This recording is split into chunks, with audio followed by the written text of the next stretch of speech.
There we go. Well, welcome in here in February already. We're in the second month of this calendar year. Can you believe it? And fourth week in terms of the semester at IU. For people who started bravely in January, many sections have not started yet. They're waiting till February 15th or so. But I'm a risk taker. And I also knew if I started early, I could get great people to come in like Tom Reeves, who doesn't have much to do right now because of COVID.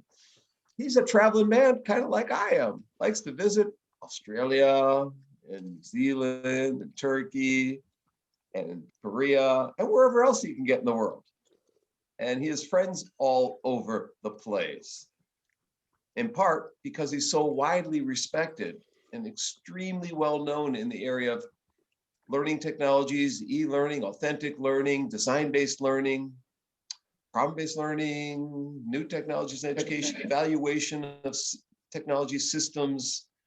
There's a whole bunch of other things I ain't even mentioning. But in the recent special issue of ETR&D that I edited last summer with Vanessa Denon and with Florence Martin, I got Tom to do the closing piece with Lin. And it was so great that that closing piece was voted the #1 article in 2020 for open access articles. So #1 open access article.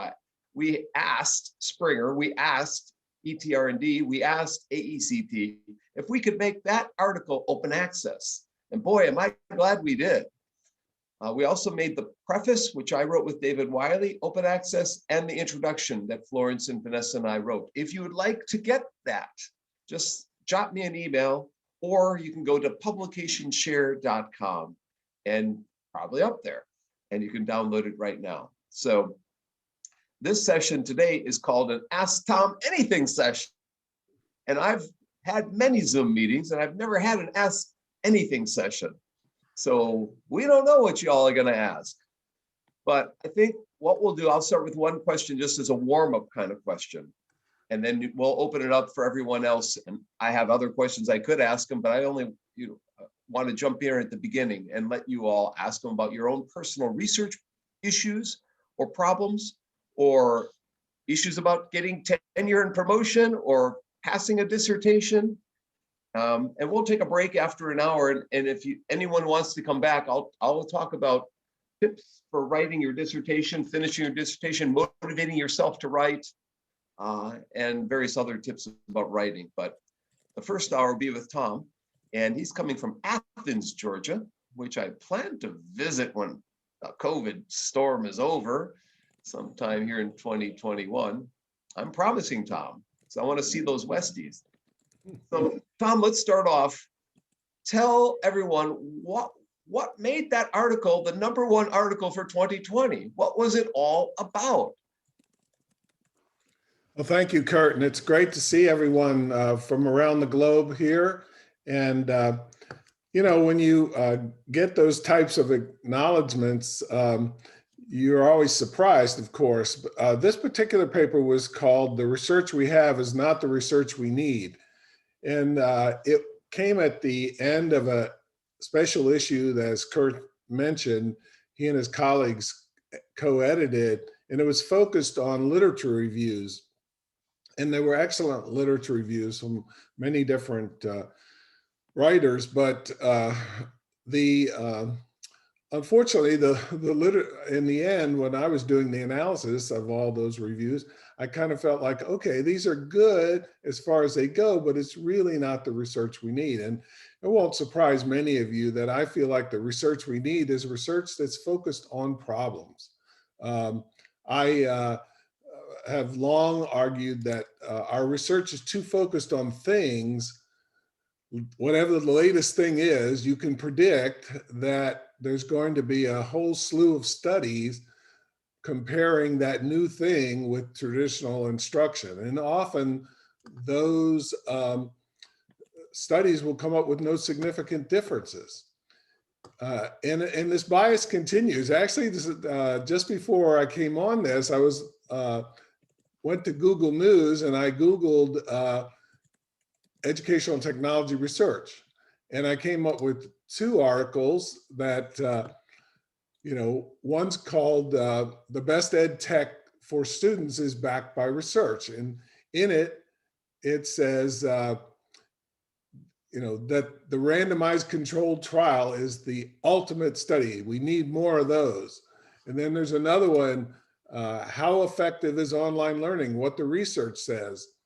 And this was in Education Week. And again, this bias comes out, and it says, in comparison of online and in-person classes, however, online classes aren't as effective as in-person classes for most students. Only a little research has assessed the effects of online lessons for elementary and high school students, and even less has used the gold standard of method of comparing the results for students assigned randomly to online or in-person courses. Okay, I'm not against randomized controlled trials by any means, but those are great for medical research. I'm getting my second COVID vaccine shot on Wednesday. I'm very glad they used randomized controlled trials in order to do those studies. But think about it. In those studies, they compared groups of people who got the vaccine with groups of people who got a placebo. The researchers didn't know who got what, the subjects, the participants didn't know. It's a double-blind medical trial study. It's great for showing that a vaccine is effective or not. But how do you do that in education? It makes no sense. And yet we fight against this idea that that's the gold standard that we have to to utilize. So that's what the article was all about. It was basically saying we need another type of research. Not too surprisingly, I was arguing for educational design research, design-based research, if you will. So that's what that was all about. And if you read our intro that David Wiley and I wrote, we kind of lead to that at the end of the piece. David added a criticism of the current research, and so it's a nice closing from Tom and Linlin. So now let's open it up for any question you want to ask Tom. Raise it now. Take a shot. Who wants to jump in here and be the first one? Brave first person. You will get 2,000 trillion bonus points. Well, for 2,000 trillion, I'll go for it. So I believe that my dissertation research is going to end up, I'm working with higher ed, students in higher ed, and I'm probably going to be using focus groups rather than interviews for most of my data. And the question I have is, since higher ed has so many different majors, right? Schools, how can I ensure that I'm getting broad enough representation across the disciplines in my groups? Okay, Rob, thank you. Rob, what's the problem your research is addressing? Well, I teach IT, and I'm interested in looking at how college students use their mobile phones to support mostly consuming course content. Okay. And so the problem is that they're not using them, or that the content's not appropriate. What is the problem? Let's pretend for a minute that I'm sitting next to you on a bus and I'm a plumber and I have no idea about education and technology research. And I see you reading this feedback you got from your professor about your dissertation perspectives. And I ask you, what's that? And then I say, well, what's the problem you're addressing? So there's two main ones, and then there's kind of a side one. The first is I would really like to know what types of course content students would like to be able to use on their phones, right? Video, textbooks, that kind of thing. The second is, what barriers have they encountered when trying to consume course content using their devices? Like PDFs that aren't are too column and too small to read, that kind of thing. Right. And then the little side question is, I really want to take a look and see if usage of mobile devices has increased since students haven't been on campus in the last year. Mhm. Like if they're dependent more on their phones now because their home computer hardware isn't what they were able to have on campus. Right, right. And so are you involved in IT support yourself, or are you mainly an instructor? I'm an instructor. Okay. So you want to know the affordances of the cell phones there and for supporting their learning in Mhm. this time. Okay. Well, that Yeah, sounds and my concern is that because I teach in IT, the students that I have closest access to are going to not be representative of the population as a whole. So I need to figure out how I can make sure I'm including more perspectives. Yeah, that's definitely going to be a challenge. I will probably defer to responding to you offline. So we'll Okay. exchange some emails about that because I need a little bit more context. But that's something I do deal with. In fact, it's interesting. Right now, we're applying educational design research in the context of prison education.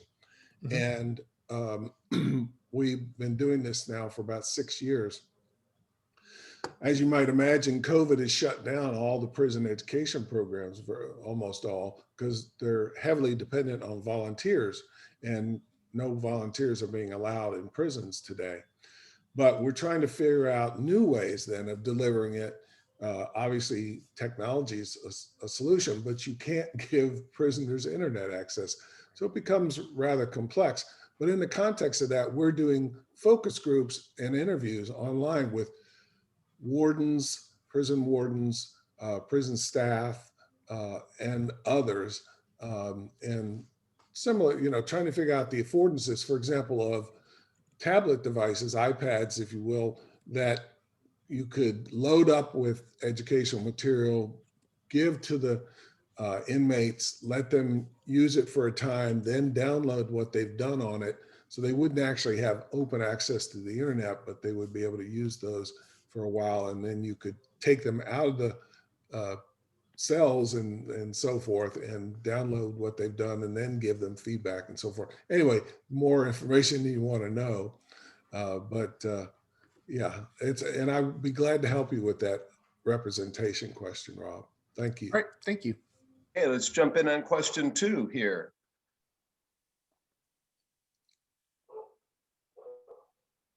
Anyone jump in? I thought I I'll be saw. happy to stir up some questions. I've got a little bit of a PowerPoint here. You want me to show a couple slides? Maybe that'll stir up some questions. I actually have a question. Okay, That's great. also Yaniv. research related. Mhm. Yeah, so my name is Yaniv and I work at the DLI, the Defense. We teach languages for the Department of Defense. He's out in Language Monterey, Institute. Tom. You know the place probably.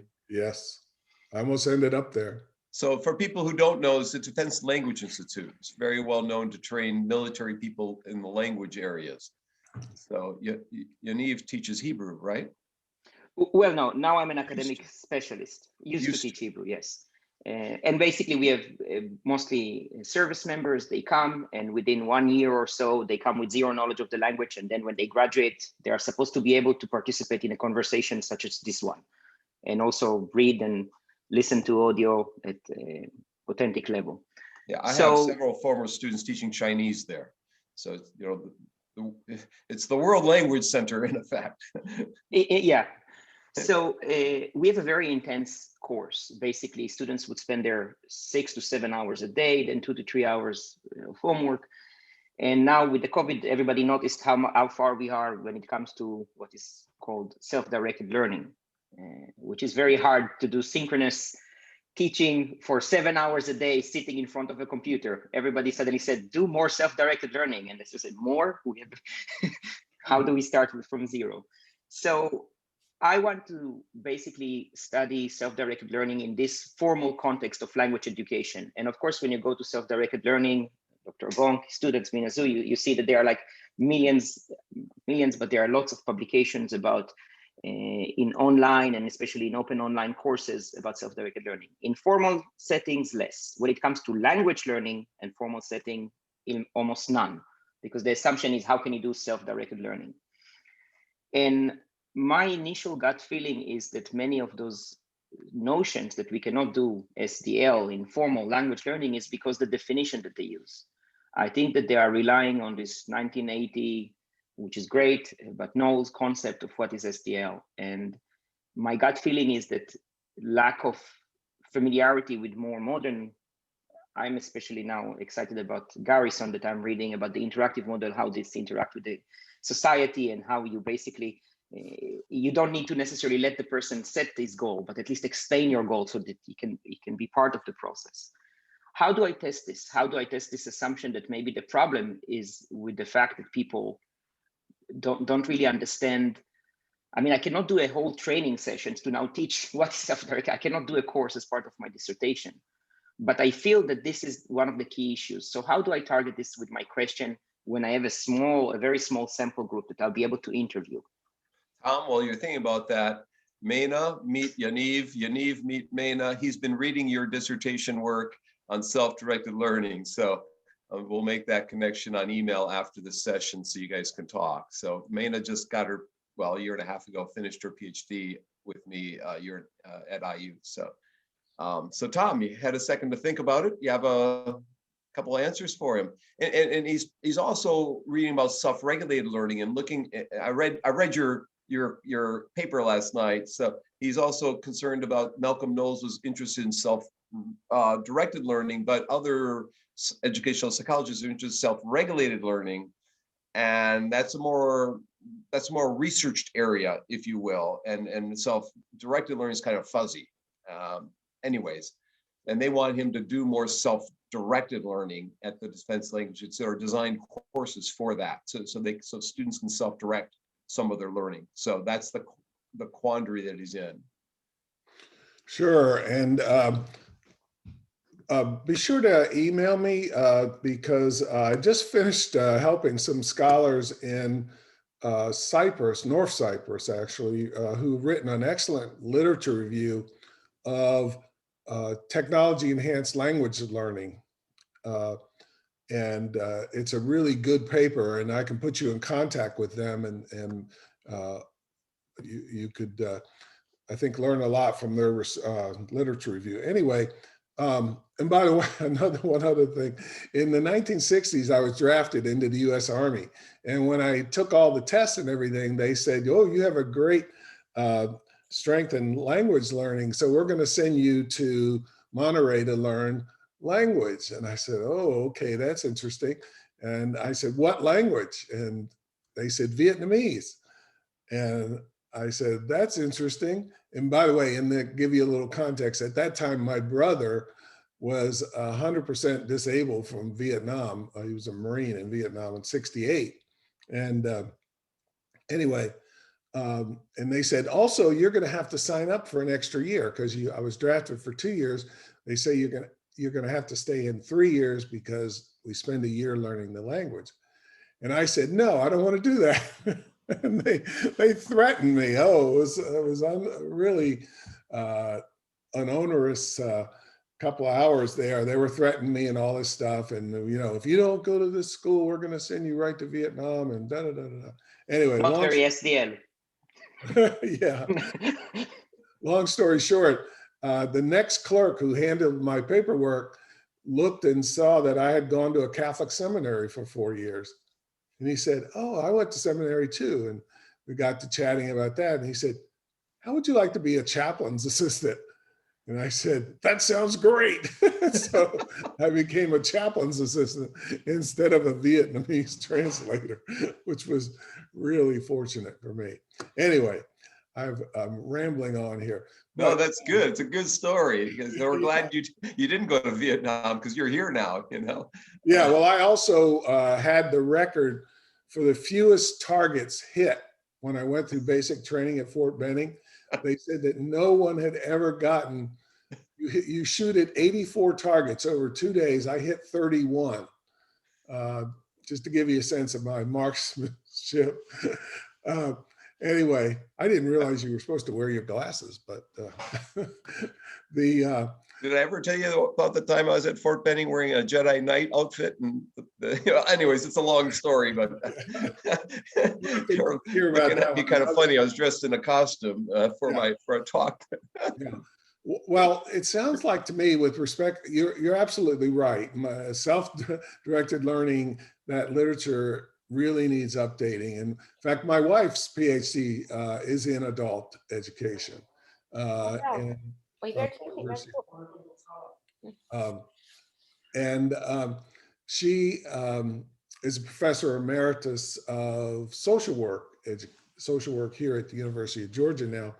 But she studied Malcolm Knowles and all of that. I think it sounds like it would be a great paper to write to kind of address the the lack of currency of those definitions in today's world, particularly with respect to online learning.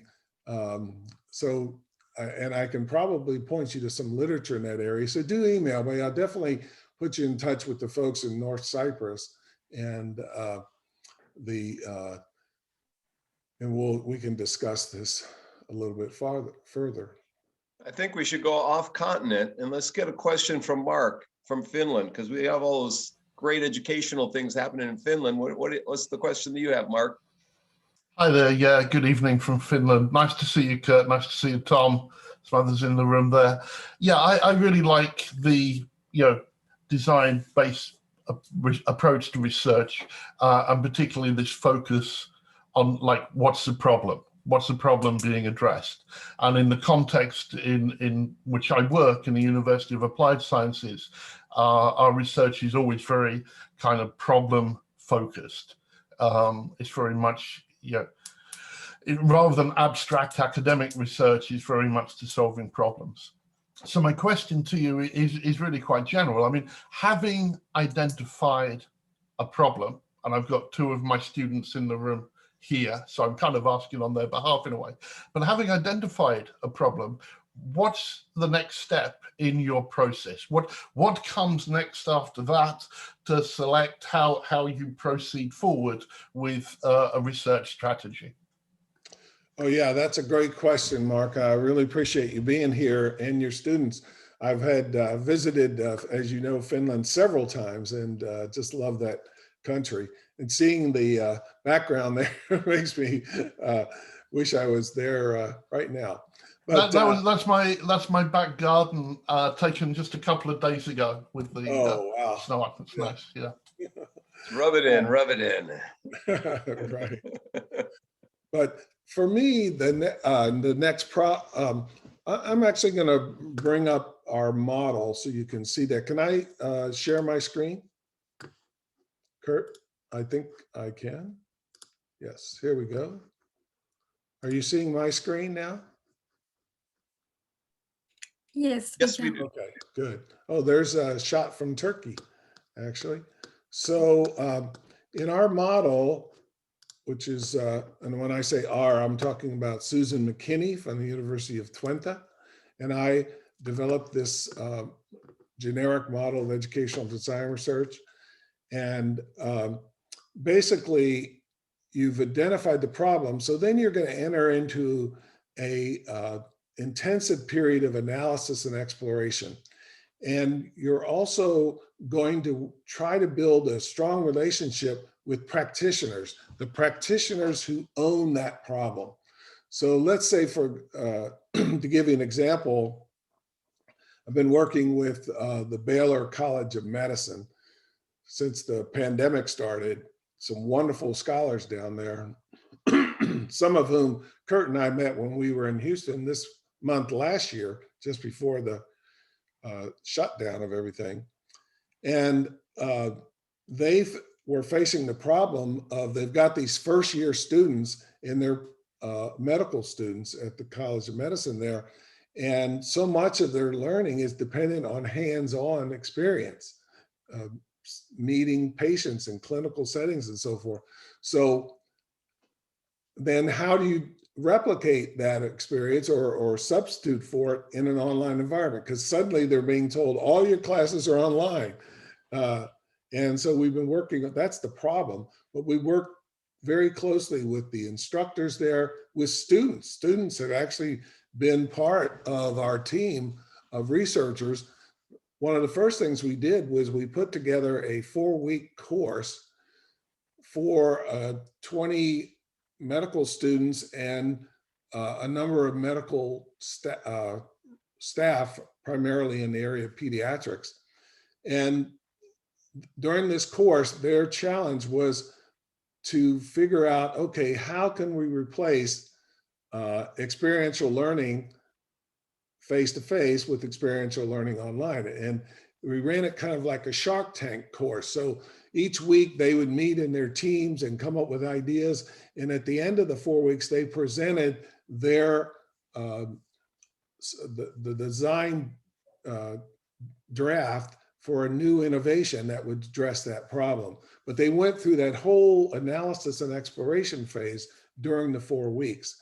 And then in the last week, they showed their design, prototype designs. We had experts there to give them feedback, all that. It was a very successful learning experience. And getting back to your question, the first thing you're going to do is identify the practitioners you're going to work with, and then begin the analysis and exploration phase. That analysis and exploration phase is very detailed and rigorous. It includes things like literature review, obviously, but also various types of, like a SWOT analysis and other types of. You'll also want to explore the state of the art to find out, well, how are others addressing this problem and so forth. All this is spelled out in our book, and I'm not trying to sell our book by any means, but the book that Susan and I wrote is now in its 2nd edition from Rutledge. That was in, picture was taken in 2018 when I was at the University of Twente for a dissertation defense. But the book has just been translated into Japanese, and there's other folks are translating it into several other languages. So I hope that began to answer your question.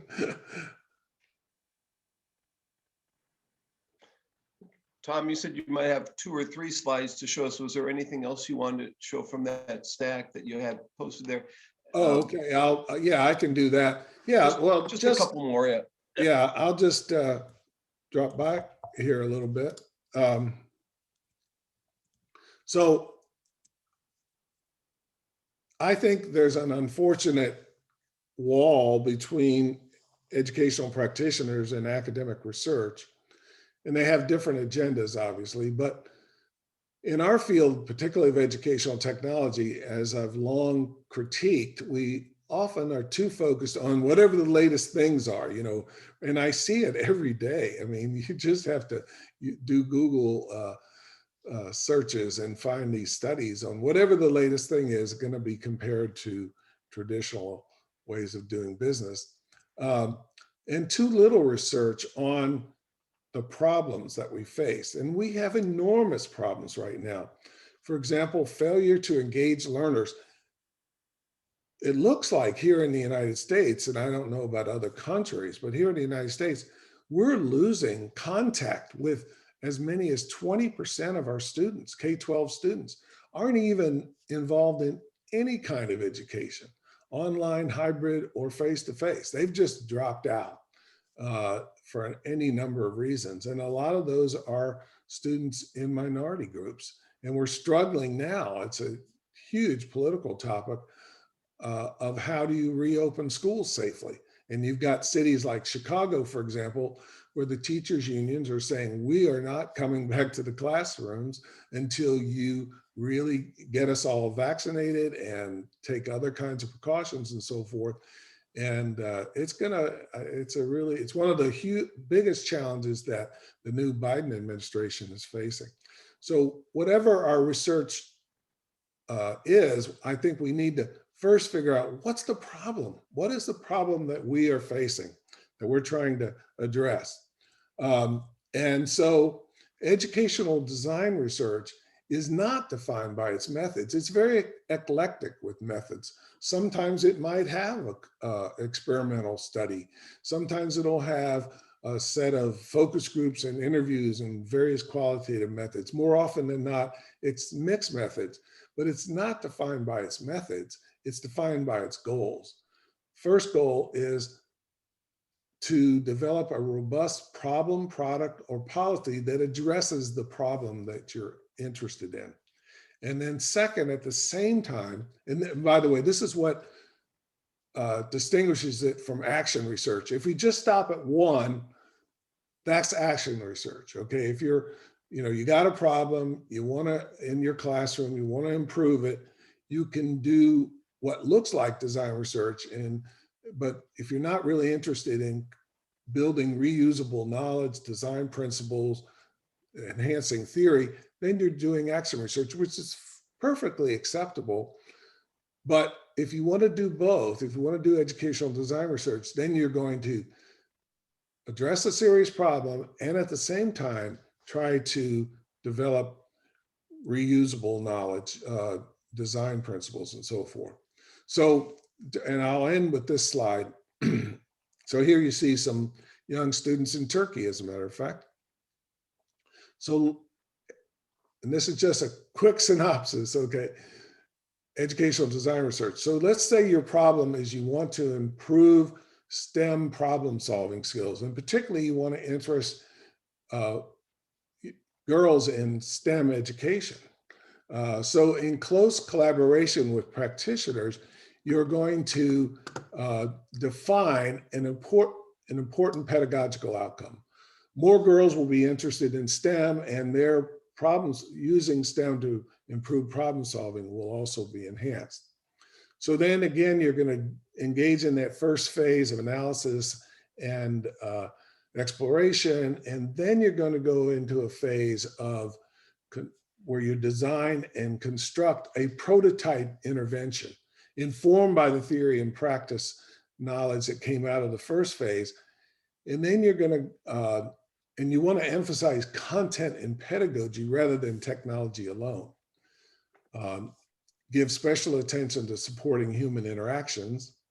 And then you're going to enter that third phase where you're testing, refining, and retesting the learning environment, the prototype solution, until the learning outcome is reached. And you're refining the design principles you use to develop the prototype, you're refining those through what you're learning through the testing and refinement phase. So that's what it really boils down to. So let's get some more questions.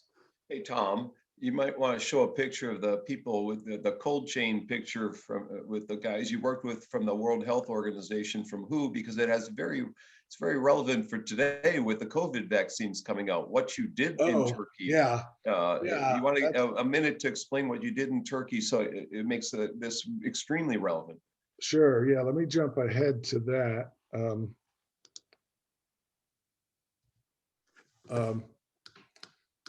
So yes. So one of the things that I do with my students is I try to get them to situate the problem that they're addressing in one of the sustainable development goals that were developed by the United Nations. So obviously a lot of dissertations in our field will be focused on number 4, quality education for everyone. But this particular study was one of the dissertations I co-chaired with Jen Harrington from Australia. It's focused on good health and well-being, and particularly on the problem of vaccine quality management. Talk about timely. So it turns out that with vaccines, they have to be kept at certain temperatures. In fact, I'm getting the second Pfizer shot on Wednesday, and I hope to heck that shot has been kept at a very, very cold temperature because that particular vaccine needs to be really low temperature. But most vaccines, like polio and so forth, they have to be kept between 4 and 8 degrees centigrade. And that becomes a challenge in developing countries.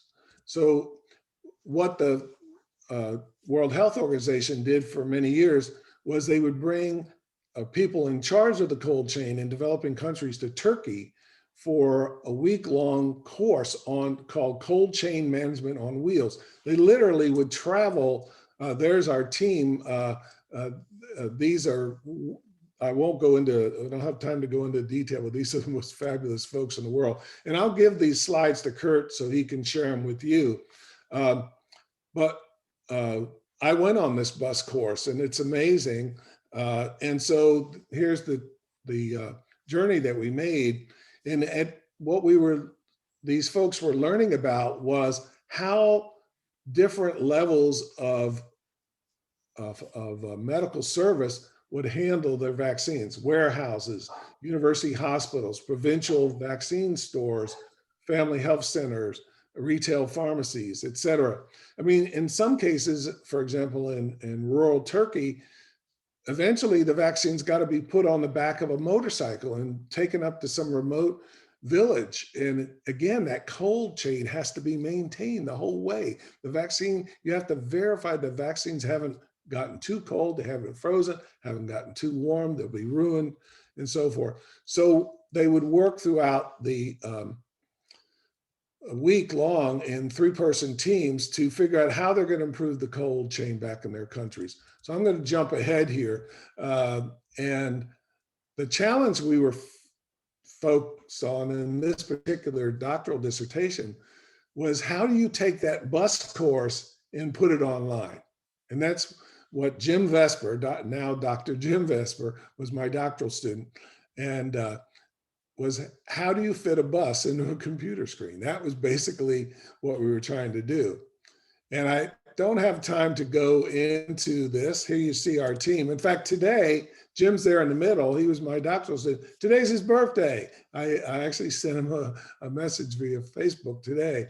And the guy on the left is Umut Kurtoglu, who's a physician who works for the World Health Organization, lives in Geneva. And we've taught courses together for many years in Turkey and so forth. So, and this was the doctoral committee. It was Jan Harrington, myself, and then Jim Vesper, the student. And so I'll just give you the bottom line here. And I'm skipping through, this is an hour-long presentation, so I don't have time to go into it. But I wanted, the course, one of the biggest most important things about the course was it was all experiential learning. And so we replicated that online as best we could.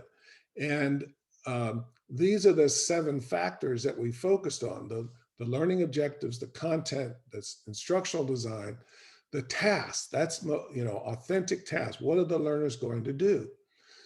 The role of the facilitators, the instructors, the role of the technology, and the assessment. All of those things have to be carefully aligned. And the good news is we successfully did that. But at the end of the real bus course, the learners, were always very emotional, and they literally cried. And I won't feel like we've really succeeded online until I can get people to cry when their online course is over. So I'm hoping that people will cry at the end of Kurt's course here. But not from the grades, hopefully. Yeah, exactly. So I will tell you, this course has won all kinds of awards. And there's Umut with one of those awards. And Jim got his dissertation. I wasn't able to go to the defense. It was in Australia. And so I wasn't able to go to the defense, although we would meet all over the world during this dissertation. So tell them who Umut is. Did you give Umut's title? Umut is, well, he just retired from the World Health Organization, but he was the director of the Vaccine Quality Network at the World Health Organization. Thanks. But he was forced to retire by age. They have a very strict, you have to retire at 65 there. And the good news is Jim not only got his PhD, he won the Dissertation of the Year award from ATD, the Association for Talent Development. And they gave him a I don't know how much money of a prize. They flew him out to Denver where they were holding ATD that year. Here he is getting his award for the dissertation of the year. So I say, don't waste your life, do educational design research. We've got a bunch of questions now, Tom. That's prompted a whole slew. We got 4 lined up here. Okay. But first, I want to mention in my other class, the intro class, R511 yesterday, Jan Harrington's name came up, authentic learning came up, and you came up. Some of my students are interested in that. And we have a week in that class where we're reading your articles on authentic learning. So I thought I'd let you know. Jan is now retired, so I couldn't get her as a guest speaker on that, couldn't twist her arm. But Rob has asked if you could share your slides. You said you would. And so Rob, I'll be posting those at Dropbox. I'll try and send them to the link to Sanjaya and Kyungmi and Minkyun and other people who have come in from outside the class here. So I'm making a note, and to Mena and her students. So, and the third thing I'll mention is Sarah Berry said she bought what? Sarah, you want to unmute and tell Tom what you bought and what arrived? Maybe she's, yeah. Oh, sorry, I'm here. It's just I'm around my kids. I bought the book and it gets here today from Amazon, and I can't wait to read it. Oh, that's wonderful. I'm so glad.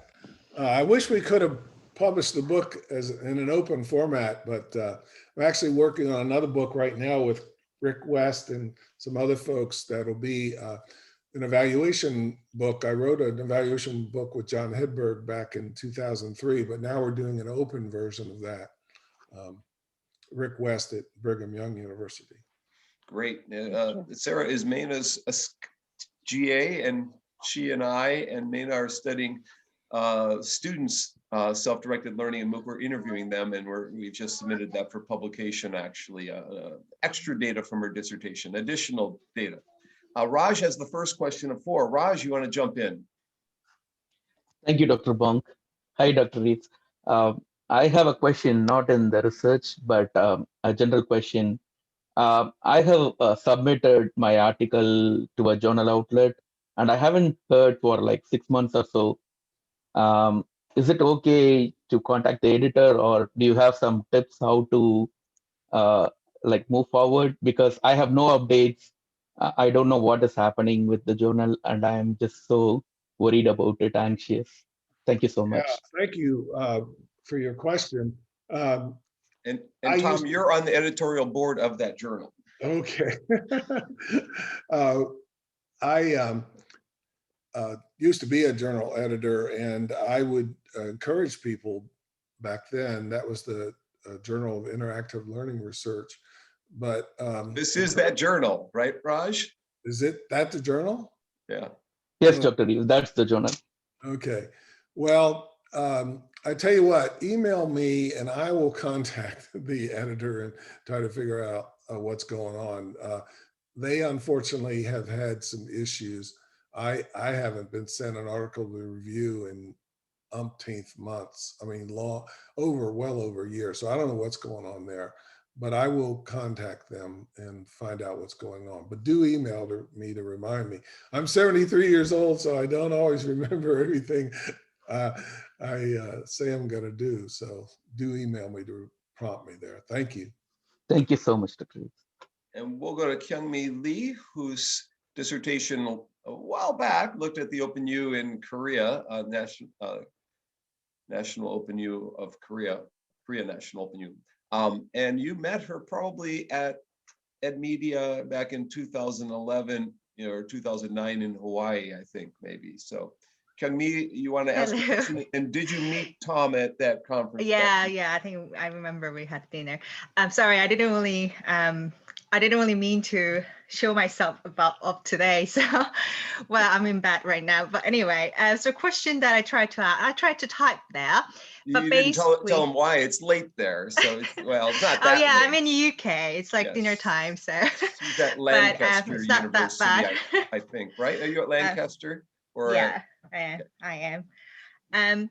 Yeah, so I mean, I have my doctoral students. I'm teaching methodology course myself, and then DBR is, one of the kind of popular methodology among students, but we always find it quite challenging to enact within the semester-long course. And because I mean, our doctoral students are like, most of them are self-funded students, and they have a lack of resources, and they don't have like much resources to like keep going. So one of the really challenges that students are having is, what if they don't find any solution, or what if they can't really find any nice knowledge that they can share? So it's like really scary thing for people to start thinking about second, third iteration. They may have to keep going.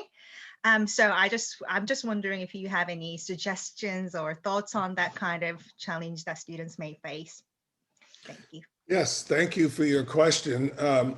Yeah, that's a question I get often, as you might imagine, and I've got several responses. By the way, I have a whole other presentation on how doctoral students can and should do educational design research.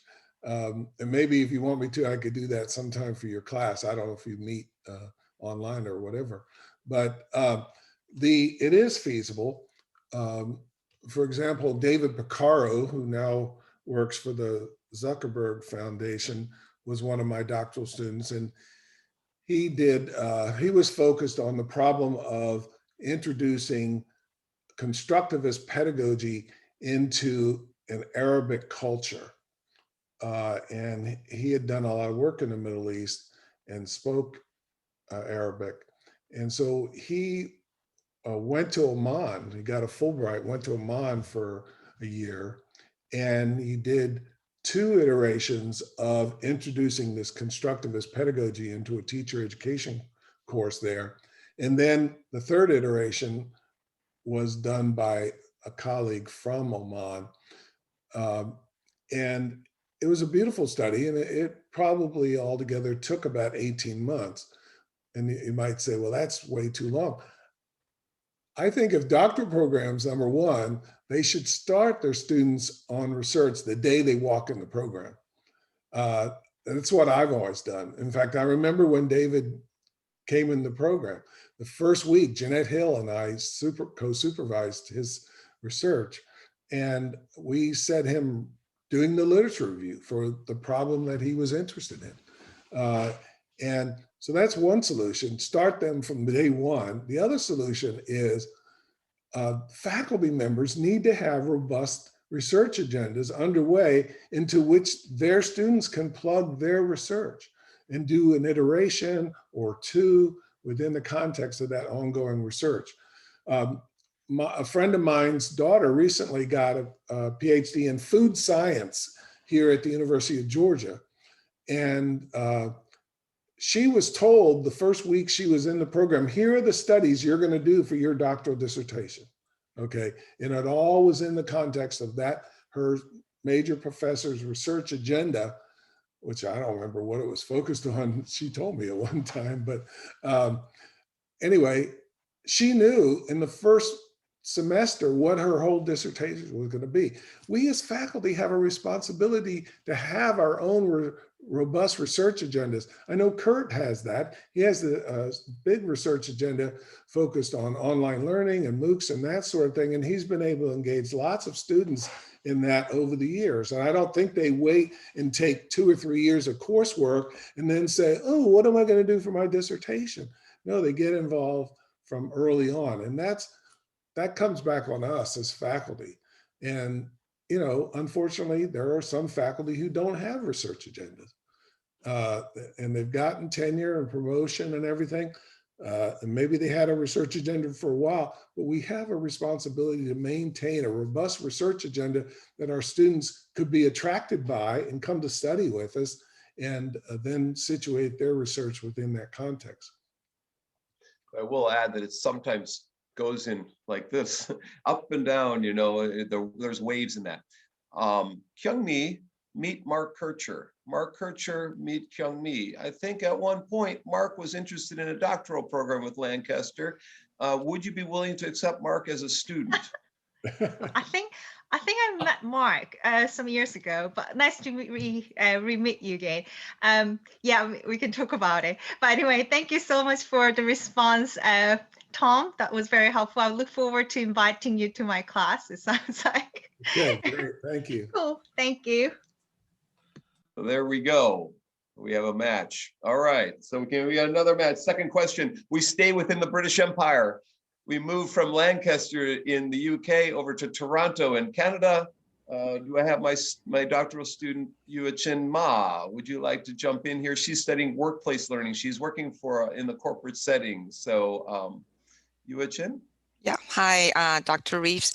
So you mentioned that to move forward with your research topic, you need to have to be in close collaboration with practitioners. But let's say you have a problem, and then the problem you're saying in order to solve it, a certain educational technology would help, and you don't think that technology currently is helping. So you need to analyze, evaluate these technologies.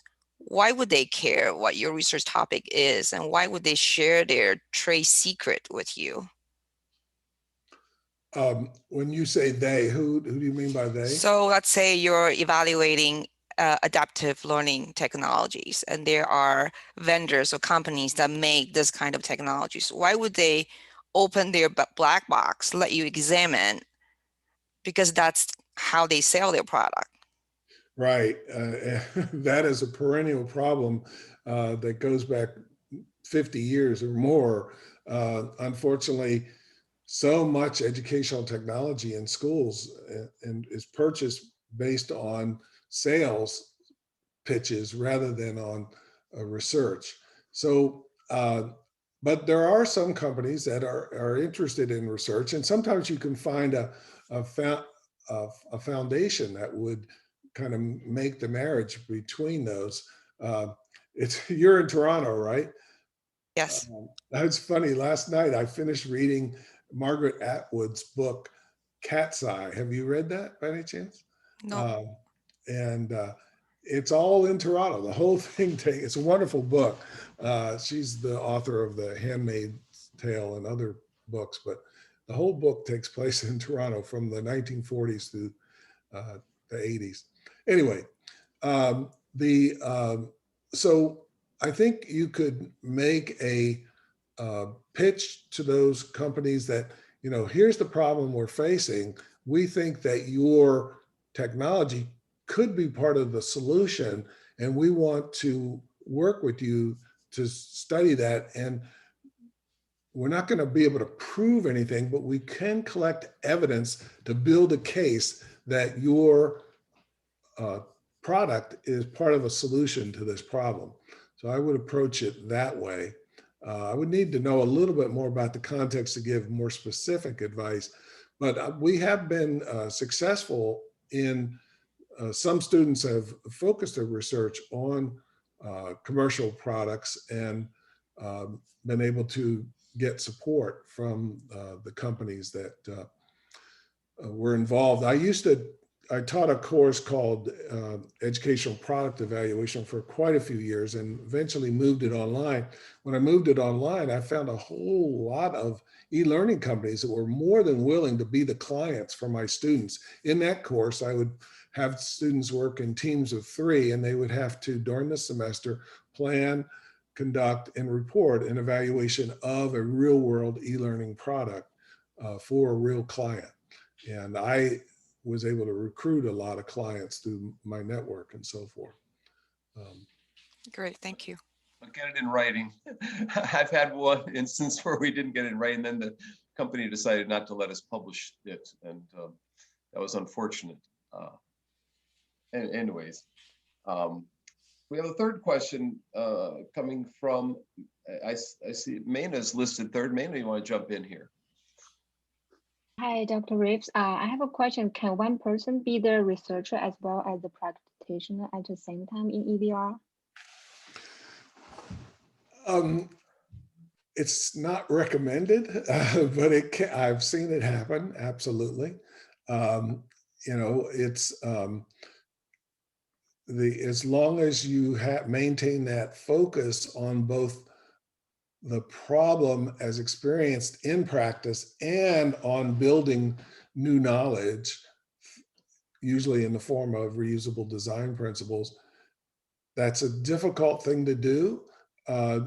And in the ideal world, you would have maybe some collaborators that were either representative of the practitioner community or the client community, maybe students or something like that, and other researchers. But I think it can be done. I'd have to think about it, but I think I've seen some examples at other universities of this type of thing.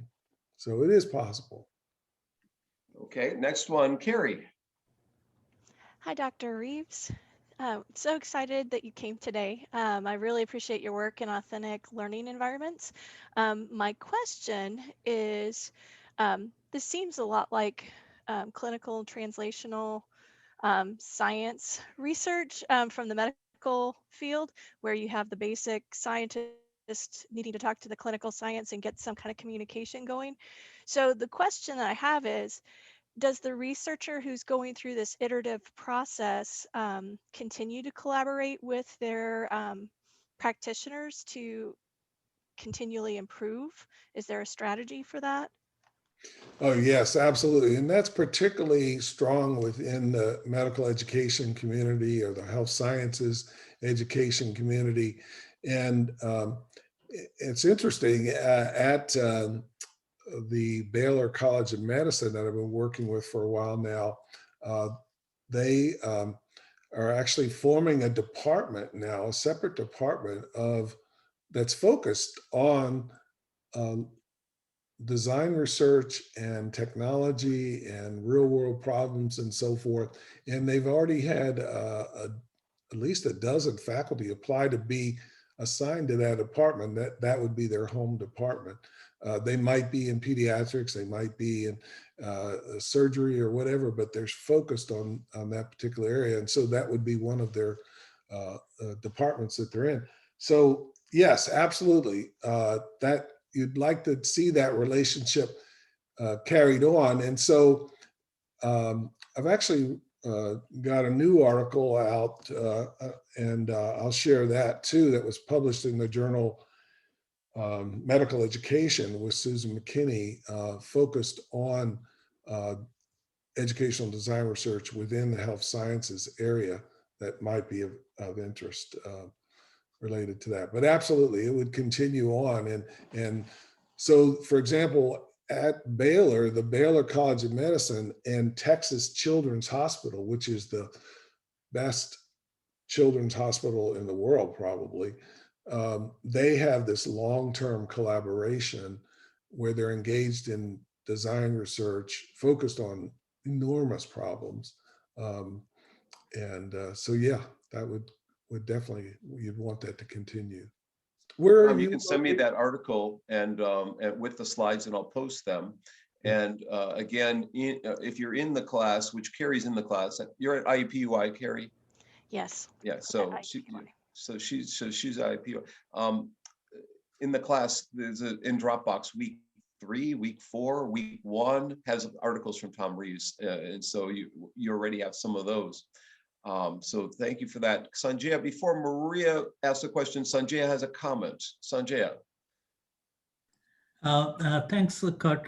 In the context of product evaluations, I just thought of sharing that, because companies do not share their secrets. So one of the ways that I always recommend is to look at what they have done research. If they have done research, we can collect those research and see the authenticity of the research and whether those researchers really are reliable enough. And we have enough ways to do that. And then we can do comparative analysis of different products based on what they have done research. That's one way of doing. The other way of looking at is user-focused evaluation. If we know certain users are making use of X, Y, Z product, we can look at how they're using that product and what are the issues and challenges they look at. So user-focused evaluation can also be another ways of looking at things. So I just thought of sharing these two ways of looking at product evaluations for our use. And if you haven't been to the Commonwealth of Learning, go to col.org and get all Sanjaya's free reports on open educational resources and all sorts. I mean, there's dozens of reports. He's in Vancouver working for the Commonwealth of Learning. Again, COL.org. Sanjay, you want to plug one or two of your newest resources and downloads?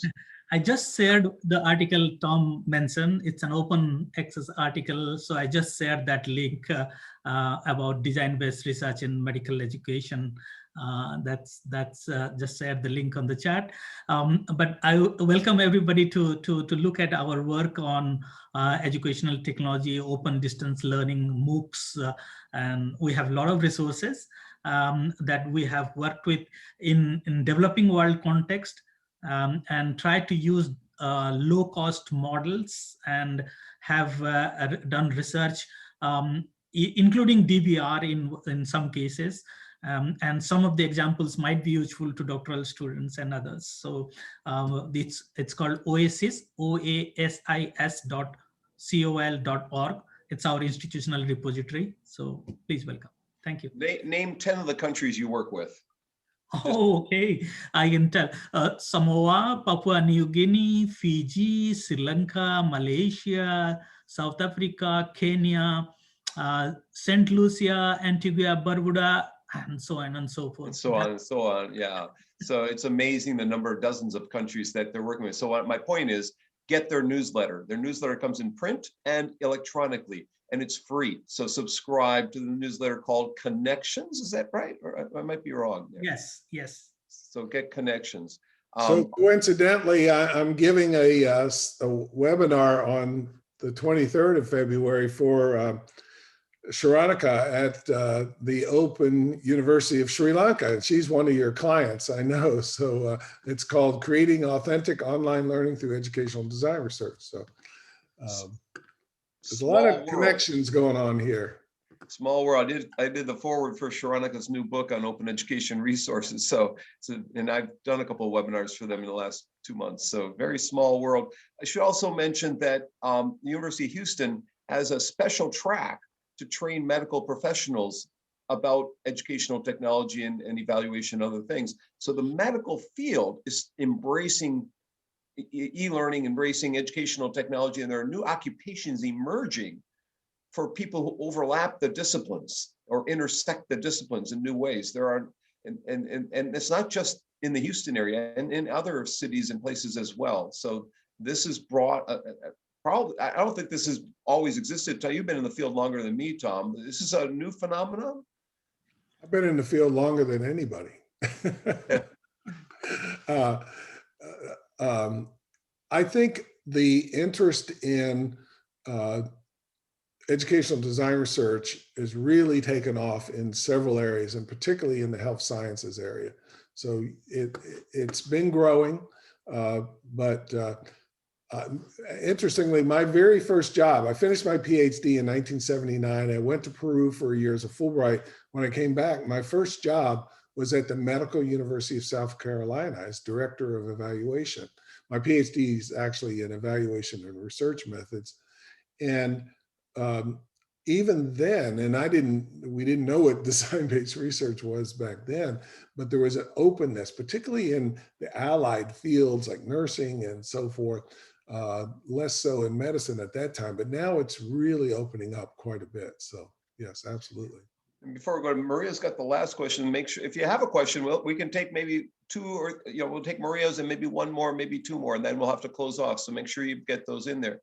I'll also point out Sanjay is involved in teacher training through MOOCs with Athabasca University, and he's offering free classes to ramp up teachers in technology enhanced learning. And they run a series of these courses or MOOCs. How many teachers have taken those so far? What's the population looking at? Over 30,000 people have taken those courses in about 7-8 iterations. So it's small in comparison to others, but our success rate, people who complete the courses have been from about 9% to 35% in different periods. So you're impacting thousands of teachers. Yeah. Well, Maria, I've been delaying long enough so you could rethink your question. You probably have 3 more questions, and I know you very well. Maria's my doc student living in Columbus, Indiana. and working hard is collecting data in Kazakhstan, looking at language learning there. So Maria. Yeah, hi, Dr. Bonk, and hi, Dr. Reeves. Dr. Reeves, it's great to meet you. I think I read several of your works during my coursework, and now I complete my coursework and working on my dissertation. So the question that I asked in the chat relates to my dissertation research. So the purpose of my research is to investigate needs and challenges that Kazakhstani people experience in learning English as a second language in order for me to create a conceptual instructional design framework. I'm not gonna create the whole framework, but maybe just offer some guidelines and suggestions of how to do that. So, and a needs analysis in my dissertation acts as my theoretical framework that will also guide my methodology.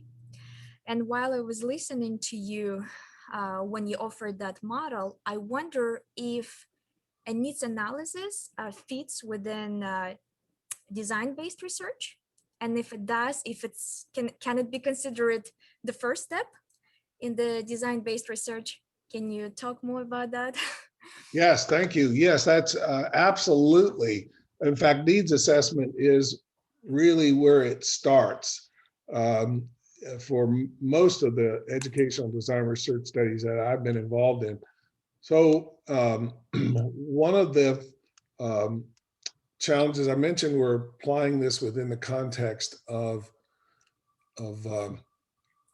prison education and prison reform, which is an enormous problem in the United States.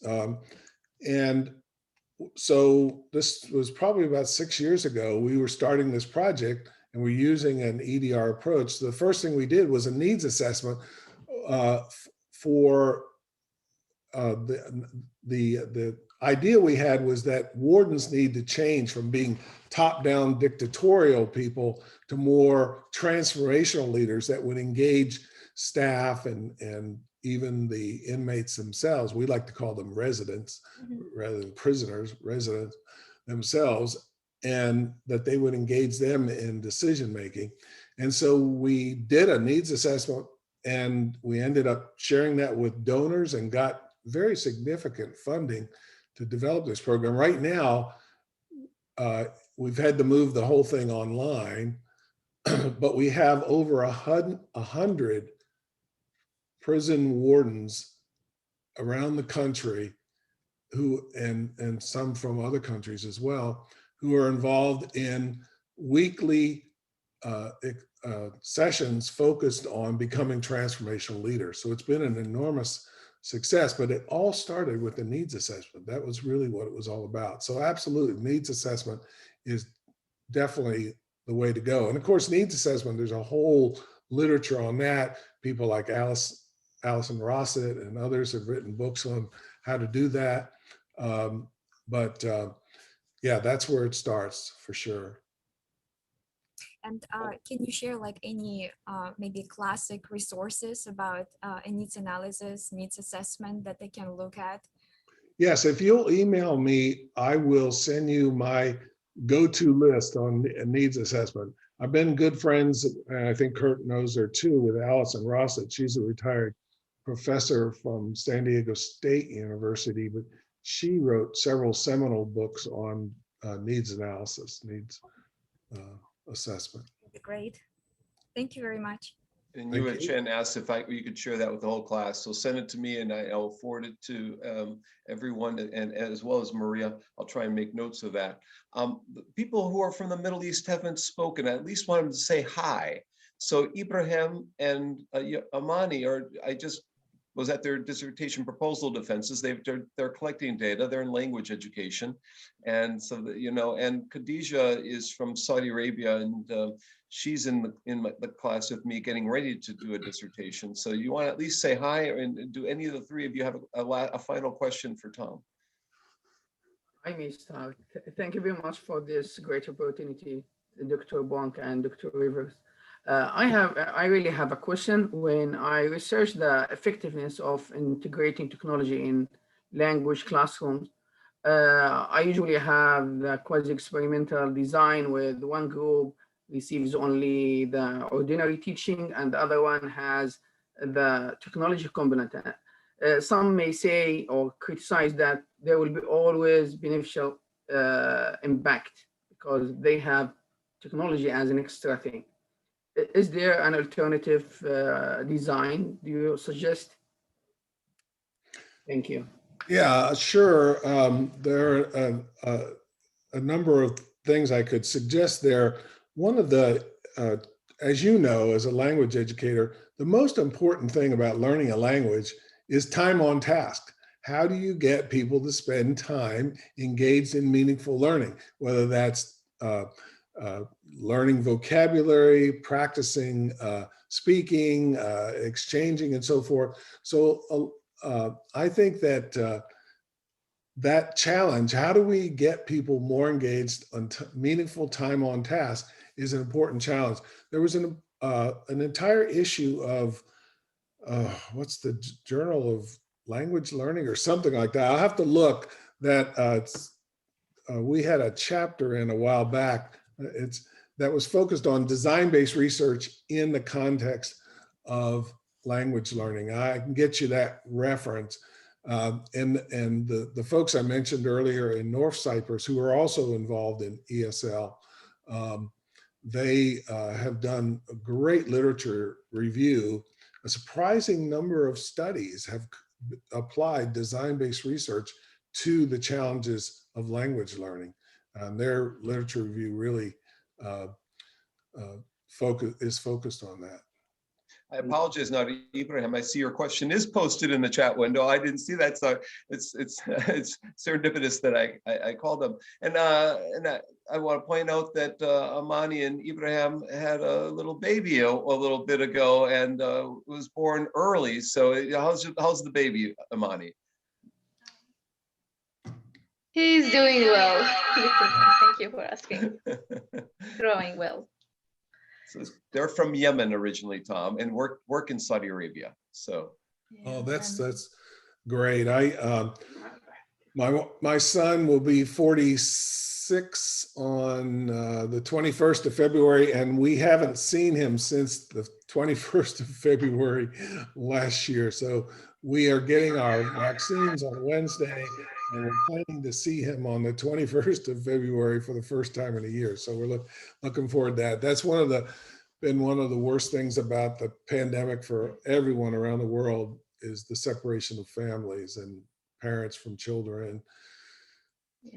Anyone have a final comment, final question for Tom? Could be anybody.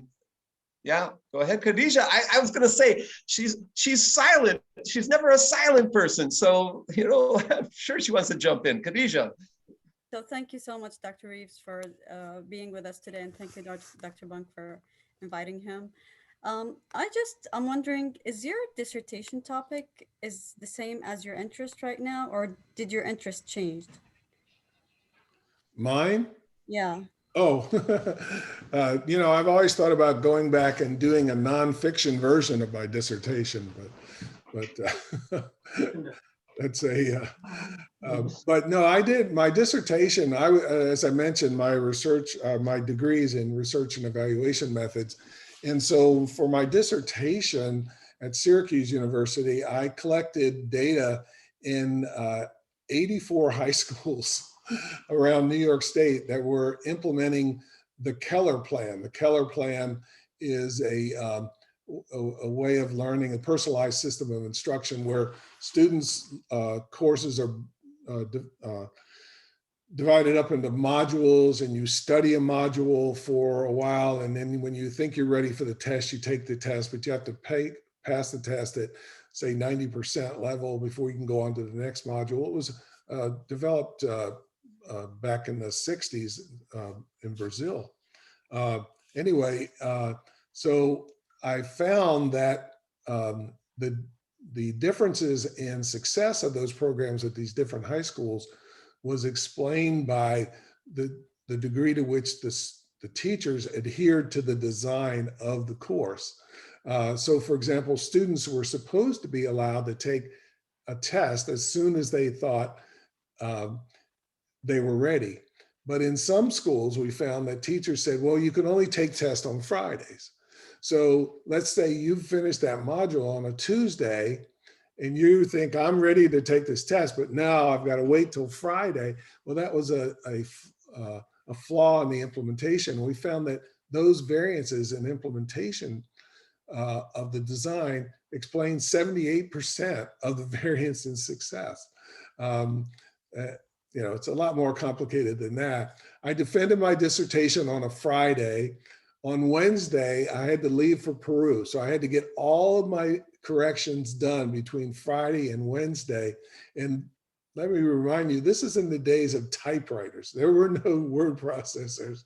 So the whole thing had to be done on typewriters. I hired 4 secretaries from the Center for Instructional Development to spend the entire weekend, because in those days, when you did it on a typewriter, if there was an edit on page 39, that meant every page after that had to be adjusted. Anyway, it was a crazy time, but I got it done and so forth. But unfortunately, I went to Peru, and when I came back, I got a brand new job at the Medical University of South Carolina.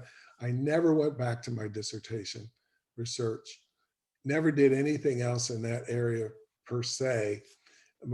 Sadly, my advisor died really young and just dropped the whole thing. So long answer to your question is no.